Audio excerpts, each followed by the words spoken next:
성령을 받으라. 성령을 받으라. 네, 성령을 받으라 하는 말씀을 함께 말씀 나누도록 하겠습니다. 여러분 차인표 씨 아시죠? 네, 잘 모르시겠다고요?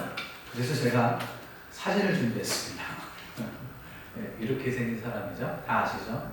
네, 영화 배우이면서 탤런트인 이 차인표 씨가 2008년도에 대만에서 팬 미팅을 한 적이 있습니다. 이 수많은 사람들 앞에서요, 이가 이렇게 간증을 해요.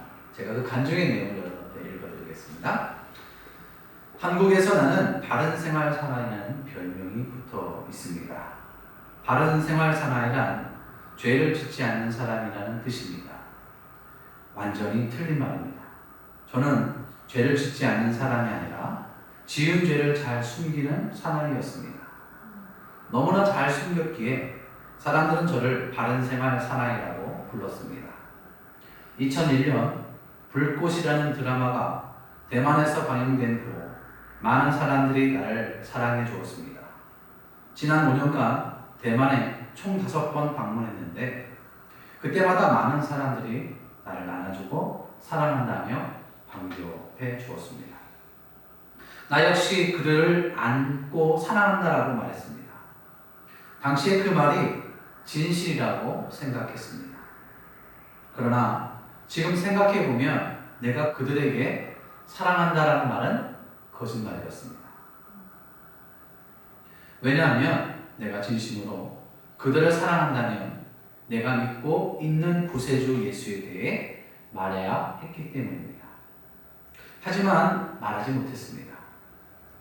예수를 말하는 순간 내 인기가 떨어질까봐 두려웠고, 예수를 말하는 순간 나를 이상히 볼까 두려웠고, 예수를 말하는 순간 재미없다고 일어나서 가버릴까봐 두려웠습니다. 하지만 더 근본적인 이유는 40년간 기독교인이라고 생각하며 살아온 내가 예수님을 만나지 못했기 때문입니다. 감사하게도 2006년 봄 어느 날 세상에서 가장 가난한 인도의 콜카타 지방으로 선교 여행에서 만났던 한 아이를 통해 40년간 나를 기다리신 예수님을 인격적으로 만날 수 있었습니다. 그때 나를 향한 하나님의 사랑이 얼마나 큰지 알게 되었습니다. 그래서 저는 지금 이 자리에 확실하게 말씀드릴 수 있습니다. 예수님은 사랑이십니다. 저에게 일어났던 그 축복이 여러분 모두에게 동일하게 일어나길 바랍니다. 오늘 예수님을 믿기로 결심한 분이 있다면 결심 카드에 자신의 이름을 적어 내주시길 바랍니다. 이때요, 그 수많은 사람들이요, 정말 몇천 명 되는 것 같아요. 결심 카드를 자신의 이름을 써 적어 냈다는 겁니다. 여러분, 얼마나 놀라운 일입니까? 어떻게 그 자리에서 담대하게 예수를 전할 수 있었을까? 그것은 그 안에 성령님이 계셨기 때문입니다. 할렐루야. 성령님이 하신 거예요. 우리가 성령님의 도우심이 없이는 누구든지 예수를 주라고 시인할 수가 없어요.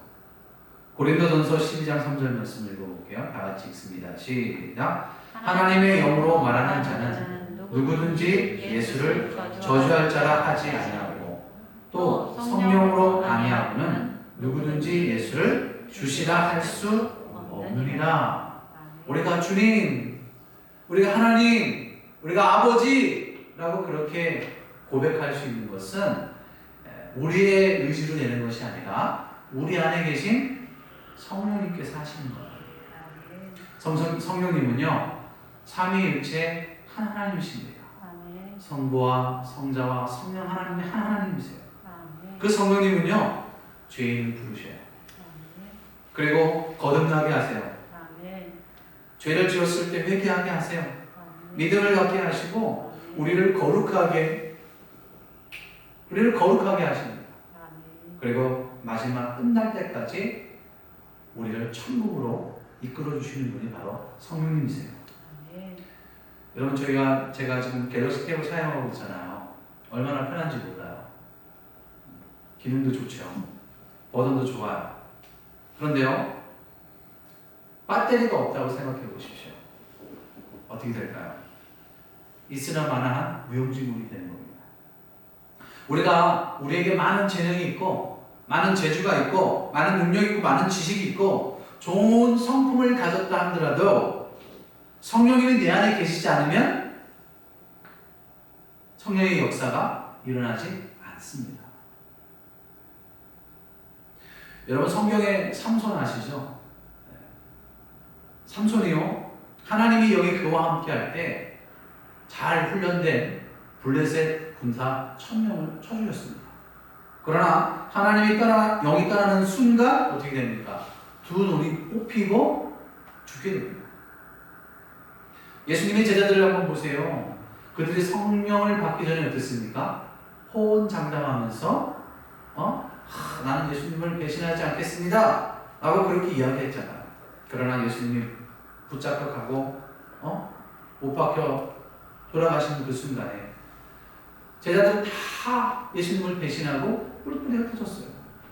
부활의 소식을 들었고 빈 무덤을 확인했어도 불구하고 그들의 예수님의 부활을 여전히 의심했습니다. 그리고 집에 들어가서 문을 걸어 잠갔어요. 그런데 오순절 마가의 다락방에 성령이 임함으로 말미암아 그들의 삶이 완전히 180도 바뀌게 됩니다. 예수님을 담대히 전하죠. 성령의 능력으로 귀신을 쫓아내고요, 병든 자를 고칩니다. 그리고 마지막에 어떻게 돼요? 12명의 제자 가운데 11명이 예수 그리스도를 위해 목숨을 바치고 순교를 하게 됩니다. 어떻게 이럴 수 있을까요? 성령을 받았기 때문에. 그러므로 저와 여러분들도 성령을 받아야 합니다. 여러분, 오늘 시간에 성령의 임함이 여러분 가운데 있기를 주의 이름으로 축복합니다. 그러면 어떻게 하면 성령을 받을 수 있을까요? 사도행전 2장 38절 말씀 같이 읽어보겠습니다. 같이 읽습니다. 시작. 베드로가 이르되 너희가 회개하여 각각 예수 그리스도의 이름으로 세례를 받고 죄 사함을 받아라. 그리하면 성령의 선물을 받으리니. 여러분, 누구든지 회개하여 예수 그리스도를 믿으면 하나님께서 성령을 선물로 주십니다. 여러분 믿습니까? 그러면 그 성령님이 우리 안에 오셔서 우리를 성삼 삼아 주십니다. 고린도전서 6장 19절 말씀입니다. 같이 읽습니다. 시작. 너희 몸은 너희가 하나님께로부터 받은 바 너희 가운데 계신 성령의 전인 줄을 알지 못하느냐? 너희는 너희 자신의 것이 아니라. 아멘. 여러분, 성령이 우리 가운데 오시면 우리는 하나님의 거룩한 성전이 되는 겁니다. 그러니까 그때부터는 우리 몸은 나의 것이 아니에요. 하나님의 것이 되는 거예요. 하나님으로부터 지배받는 삶을 살게 되는 거예요. 하나님의 인도와 보호하심 속에 살게 되는 거예요. 어떨 때요? 성령이 우리 가운데 임했을 때. 할렐루야. 여러분, 오늘 본문 말씀을 한번 볼까요? 안식 후 주일 첫날 부활하신 예수님께서 제자들에게 나타나셔서 뭐라고 이야기하십니까? 성령을 받으라. 그런데 성령을 받으라 라고 말씀하시기 전에 뭐라고 이야기하시냐면 그들을 향하여 숨을 내쉬며 라고 그렇게 말씀하고 있습니다. 여기서 숨을 내쉰다 라는 것은 무슨 의미냐면요, 입김을 내뿜다, 숨 쉬어 넣다 라는 의미를 가지고 있습니다. 이와 비슷한 말로 우리는 구약에서 볼 수가 있어요. 구약의 창세기 2장 7절 말씀을 한번 같이 읽겠습니다. 다 같이 읽겠습니다. 시작. 여호와 하나님이 땅의 흙으로 사람을 지으시고 생기를 그 코에 불어넣으시니 사람이 생명이 되리라. 생명이 되리라. 아멘. 여러분, 인간은 뭘로 만들어졌어요? 흙으로 만들어졌습니다. 흙으로 만들어진 존재예요. 그런데 하나님께서 어떻게 하신 거예요? 그 코에 생기를 부어 넣어 주시니 생명이 되었다 라고 그렇게 말씀하는 거예요. 살아 숨쉬고 그때부터 하나님과 교제하는 특별한 존재가 되었다라고 우리에게 이야기하고 있습니다. 여러분, 흙 자체에는 생명이 있어요, 없어요? 흙 자체에는 여러분 생명이 없는 겁니다. 죽은 존재죠. 그런데 죽어있는 존재 안에 하나님께서 하고 생기를 불어넣어 주시니 살게 되었다는 거예요. 여러분, 이것이 성령입니다. 왜 부활하신 예수님께서 제자들에게 하나님의 영을 그들에게 부어넣어 주셨을까요? 성령은 생명을 살리는 영이시기 때문에 그런 겁니다.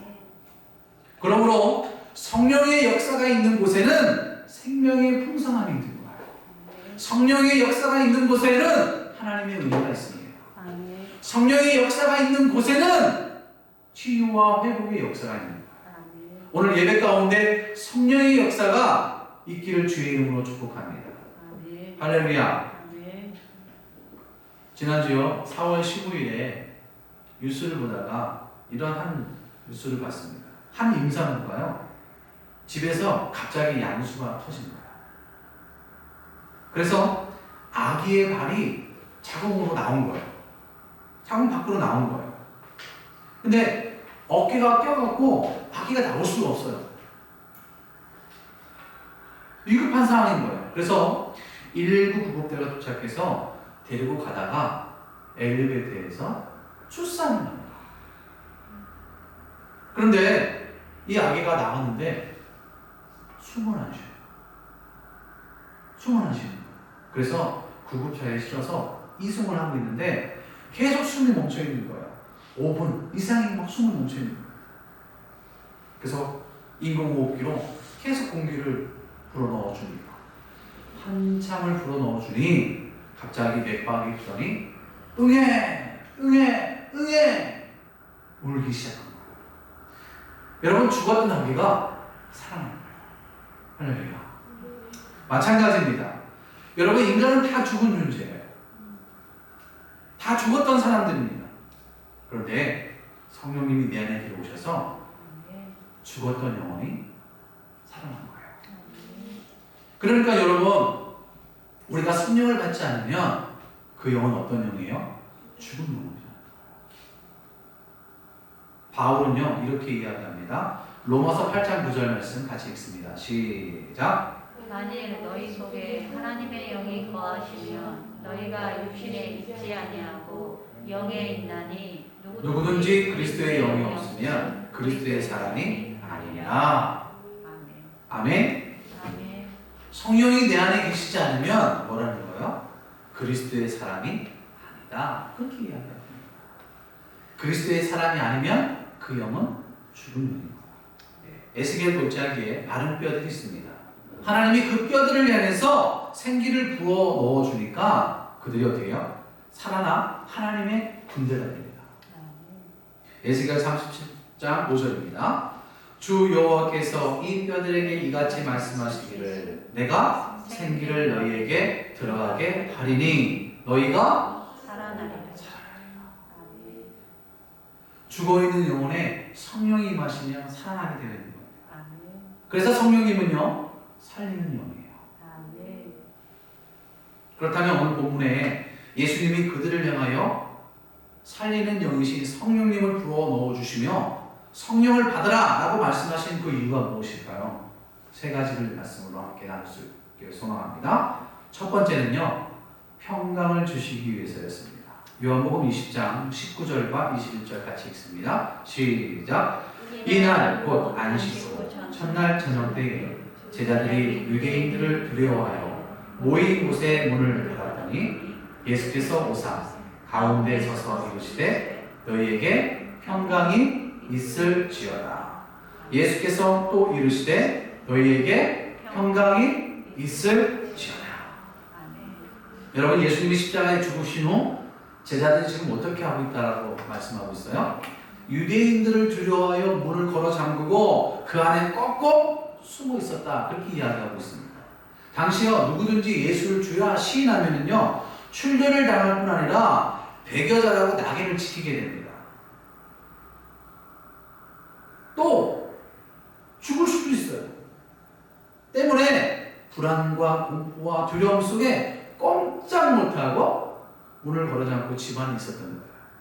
그때 주님이 나타나셔서 두려워 떨고 있는 제자들에게 뭐라고 이야기해요? 너희에게 평강이 있을지어다. 샬롬. 그들을 안심시키기 위해서 예수님 너희에게 평강이 있을지어다. 그렇게 이야기합니다. 그런 다음에 예수님이 어떻게 해요? 예수님이 손과 옆구리를 그들에게 보여줘요. 아, 예수님이시구나. 예수님이 부활하셨구나. 그때 다시 두 번째로 예수님이 뭐라고 해요? 너희에게 평강이 있을지어다. 이제 내가 너희와 함께 있으니 두려워할 필요가 없다. 예수님 자신이 뭐라는 거예요? 평강이라는 거예요. 평강이 너희에게 임하면 너희는 두려워할 필요가 없다. 내가 너희와 함께하면 나로 인하여 너희는 두려워하거나 근심하거나 무서워하거나 그럴 필요가 없다라고 주님은 우리에게 말씀하고 있는 거예요. 여러분 여기서 평강이라는 말은요, 샬롬.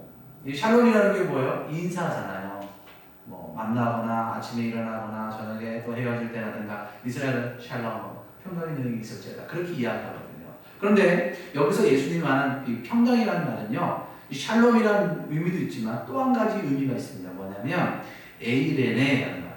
이 말은 뭐냐면 두려움이 없고 마음의 동요가 없는 상태.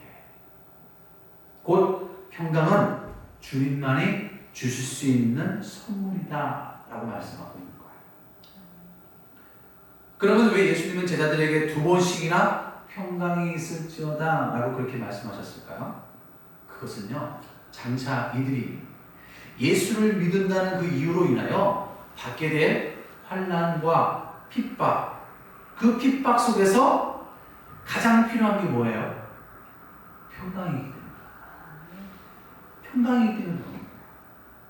여러분, 우리가 딱 볼 때는 가진 것이 많고 배운 것이 많고 부와 출세의 길을 가는 사람에게 마음에 평강이 있을 거야. 왜? 근심이 없으니까. 그렇게 생각하죠. 그렇지 않습니다. 오히려 그런 사람들이 더 마음에 불안과 있고 평강이 없습니다. 오히려 또 근심과 걱정, 환난을 있는 사람에게 평강이 없을 수도 있습니다. 네. 그런데요, 성령님이 우리와 함께 계십니다. 성령을 받으면 그 성령님으로 인하여 우리는 마음에 평강을 누릴 수 있게 되는 거예요. 그래서 예수님이 뭐라고 이야기하신 거예요? 제자들에게 성령을 받으라. 사도 바울이요, 감옥에 있을 때 많은 교회들에게 편지를 보냈습니다. 근데 그 편지의 내용을 보면 참 이해가 안 되는 부분이 있어요. 뭐라고 되냐면 주 안에서 항상 기뻐하라. 다시 말하니 기뻐하라. 이 편지를 보냅니다. 지금 바울은 어디에 있는 거예요? 감옥에 있는 거예요. 지하 감옥에 언제 죽을지 모르는 상황 가운데 있는 거예요. 그럼에도 불구하고 바울이 편지를 보내는 그 내용이 뭐예요? 기뻐하라는 거예요. 주 안에서 기뻐하라는 거예요. 여러분 왜 기뻐하라고 바울이 편지를 보냈을까요? 그 마음에 뭐가 있기 때문에 주님이 주신 평강이 있어요. 그 안에 성령님이 계셨기 때문에. 요한복음 14장 27절입니다. 시작. 너희에게 주노니 곧 나의 평안을 너희에게 주노라. 내가 너희에게 주는 것은 세상이 주는 것 같지 아니하니라. 너희는 마음에 근심하지도 말고 두려워하지도 말라. 저와 여러분이 성령을 받음으로 말미암아 하나님이 주시는 성령님이 구하시는 그 평강을 누릴 수 있는 우리 모두가 될 수 있기를 주의 이름으로 축복합니다. 두 번째는요, 너희를 세상으로 보내기 위해서입니다. 요한복음 20장 21절입니다. 시작. 아버지께서 나를 보내신 것 같이 나도 너희를 보내노라. 아멘. 여기서 보내노라 할 때 보낸다라는 것은 뭐냐면 파송하다라는 뜻을 갖고 있습니다. 이 말은 권위 있는 자가 대리인에게 자신의 권위를 갖도록 사명을 수행하도록 파송하는 것을 이야기합니다. 하나님은요, 죄인을 구원하시기 위해서 누구를 보내주셨어요? 예수님을 이 땅에 보내주셨습니다. 그런데 놀라운 사실이 뭔지 아십니까? 예수님도 성령의 기름 부으심을 받았다는 사실이에요. 자, 마태복음 3장 16절 시작. 예수께서 세례를 받으시고 곧 물에서 올라오실새 하늘이 열리고 하나님의 성령이 비둘기같이 내려 자기 위에 임하심을 보시더니. 아멘. 여러분 이해되십니까? 예수님이 누구세요? 하나님이시잖아요. 예수님의 성령님이시잖아요. 그런데 왜 성령이 비둘기같이 임했을까요? 그것은 예수님이 지금부터 공생의 사역을 시작한다는 의미인 동시에 모든 그리스도인들이 예수님처럼 성령을 받아야지만이 세상으로 보냄받은 자가 될 수 있다는 사실을 말씀해주고 있는 거예요. 성령을 받지 않고는요, 예수님처럼 하나님의 뜻을 이룰 수가 없어요. 성령을 받지 않고는요, 세상의 유혹을 이길 수가 없어요. 세상이 주는 그 시험을 우리가 능히 감당할 수가 없어요. 예수님이 십자가를 지었던 것처럼 우리도 예수님이 십자가를 지어야 되는데 성령이 임하지 않고 성령을 받지 않으면 십자가를 질 수가 없어요. 주님이 우리에게 맡겨주신 그 사명을 감당할 수 없는 거예요. 그렇기 때문에 성령을 받아야 돼요. 사도행전 1장 8절입니다. 시작. 오직 성령이 너희에게 임하시면 너희가 권능을 받고 예루살렘과 온 유대와 사마리아와 땅끝까지 이르러 내 증인이 되리라 하십니다. 뭐가 임하시면요? 성령이 임하시면. 성령이 임하시면. 여러분 성령을 받아야지만이 보냄받은 자가 되는 거예요. 세 번째는요, 누구의 죄든 사해 주시기 위해서입니다. 자, 요한복음 20장 23절입니다. 시작. 너희가 누구의 죄든지 사하면 사하여질 것이요 누구의 죄든지 그대로 두면 그대로 있으리라 하십니다. 아멘. 자, 이 말씀은 오해하는 경우가 많이 있습니다. 이 말씀은 우리가 다른 사람의 죄를 용서해 주는 권한을 받았다, 그 말이 아닙니다. 하나님은 우리가 사람을 용서하고 용서해 주실 권한을 주신 적이 없어요. 오직 사람을 용서하고 용서해 줄 수 있는 권한은 누구에게만 있어요? 하나님께만 있는 거예요. 자, 마가복음 2장 7절입니다. 시작. 이 사람이 어찌 이렇게 말하는가? 신성모독이로다. 오직 하나님 한 분 외에는 누가 능히 죄를 사하겠느냐. 여러분 가을 동화 보셨습니까? 거기 보면 뭐라고 돼요? 내가 너를 죄를 사하노라. 기억나시나요? 인간은 인간의 죄를 사할 수가 없어요. 용서할 수가 없습니다. 그런데 안타깝게도요, 카톨릭에서는 어떻게 해요? 교황이나 사제 또는 신부에게 고해 성사를 하면 죄를 면제하는 권리가 있다라고 그렇게 주장을 합니다. 베드로가요, 고넬료 가정에서 예배를 드릴 때 이런 말을 합니다. 사도행전 10장 43절 같이 읽습니다. 시작. 그에 대하여 모든 선지자로 증언하되 그를 믿는 사람들이 다 그의 이름을 힘입어 죄 사함을 받는다 하였느니라. 아멘. 여기서 그를 믿는 사람들 할 때 그가 누구예요? 그를 예수님을 말하는 거예요. 그의 이름을 힘입어, 여기서 그의 이름이 누구예요? 예수의 이름을 말하는 겁니다. 예수를 믿는 사람들이 예수의 이름에 힘입어 죄 사함을 받는다 라고 베드로가 이야기했지, 내가 죄를 사한다 라고 그렇게 말씀하지 않았다라는 거예요. 그러면은 누구의 죄든지 사하면 사해질 것이요 누구의 죄든지 그대로 두면 그대로 있으리라 라는 무슨 뜻입니까? 이 뜻은요, 우리가 복음을 전할 때 복음을 받아들이고 예수를 믿고 회개하는 자들은 하나님께서 그의 죄를 용서해 주신다. 그렇지 않고 외면하고 거절할 때 하나님은 그들의 죄를 용서하지 않는다, 그 의미예요. 자, 마태복음 16장 19절입니다. 시작. 내가 천국 열쇠를 내게 주리니 내가 여기서 무엇이든지 내면 하늘에서도 매일 것이요 내가 땅에서 무엇이든지 풀면 하늘에서도 풀리리라 하시고, 여기서 보면은요 천국 열쇠가 있습니다. 천국 열쇠. 예수님이 베드로에게 하는 말씀이에요. 그러나 대상이 베드로뿐 아니라 하나님을 믿는 모든 자들을 이야기하는 겁니다. 천국 열쇠는요, 복음을 전하는 권세를 이야기하는 거예요. 이 열쇠를 누가 갖고 있는 거예요? 예수 믿는 자. 예수 믿는 자가 누구예요? 성령을 받은 자를 이야기하는 거예요. 그래서 우리가 복음을 전하느냐, 복음을 전하지 않느냐에 따라서 그 사람의 죄가 용서받게 되느냐, 용서받지 않게 되느냐가 결정되기 때문에 여러분, 복음은 뭐라는 거예요? 복음은 선택사항이 아니잖아요. 복음은 의무요 책임이라는 거예요. 그래서 예수님께서 뭐라고 말씀하셨어요? 명령하셨잖아요.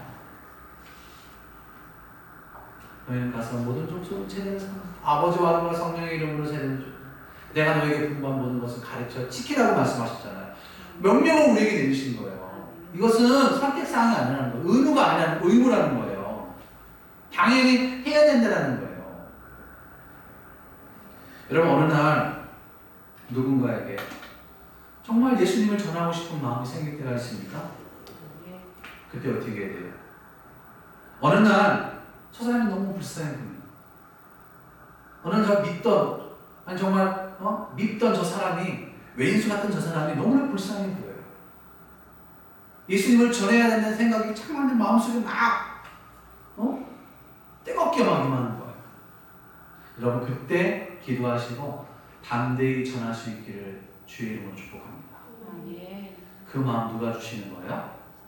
성령님이 주시는 거예요. 그 마음을 거부하지 마십시오. 성령님이 이끄심에 순종할 수 있기를 주의 이름으로 축복합니다. 그 사람이 믿을 사람인지 안 믿을 사람인지 우리는 몰라요. 하나님만 아세요. 그저 우리는 뭐예요? 성령님이 하라는 대로 순종하는 도구일 뿐인 겁니다. 주님 말씀하십시오. 내가 여기 있습니다. 여러분, 우리 모두가 하나님이 쓰시기에, 성령님이 여러분 쓰시기에 편한 사람 될 수 있기를 주의 이름으로 축복합니다. 그러므로 우리는 뭘 받아야 돼요? 성령을 받아야 돼요. 성령을 받아야 성령이 말하게 하심에 따라 복음을 전할 수 있는 거예요. 그리고 우리 안에 평강이 임하는 거예요. 그리고 보냄받은 자로서의 삶을 살 수 있게 되는 겁니다. 하나님께서 우리에게 맡겨주신 사명을 감당할 수 있게 되는 거예요. 그런데 아직 성령을 받았는지 안 받았는지 잘 모르겠는데요. 그렇게 의심하는 분이 있을 줄 압니다. 그러면 여러분 마음에 평강이 있는지 없는지 확인해 보세요. 그러면 여러분이 세상을 보냄받은 자의 사명의식이 내게 있는지 없는지 여러분 스스로에게 질문 한번 해보세요.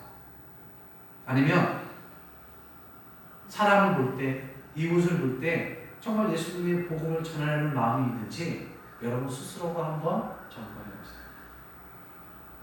내가 정말 예수님을 믿고 있는 사람인지, 내가 예수님을 나의 구주로 고백하고 있는지 여러분 한번 스스로가 여러분 스스로에게 질문해 보세요. 여러분, 이 시간에 하나님이 주시는 그 성령의 은혜가 우리 모두에게 임할 수 있기를 주의 이름으로 축복합니다. 어지럽고 답답하고 두렵고 떨리는 세상 가운데 살아가지만 성령이 주시는 그 평안함을 누리고 세상으로 보냄받은 자의 삶으로 살아가고 그 사명을 감당하는 복된 저와 여러분 될 수 있기를 주님의 이름으로 축복합니다. 기도하시겠습니다.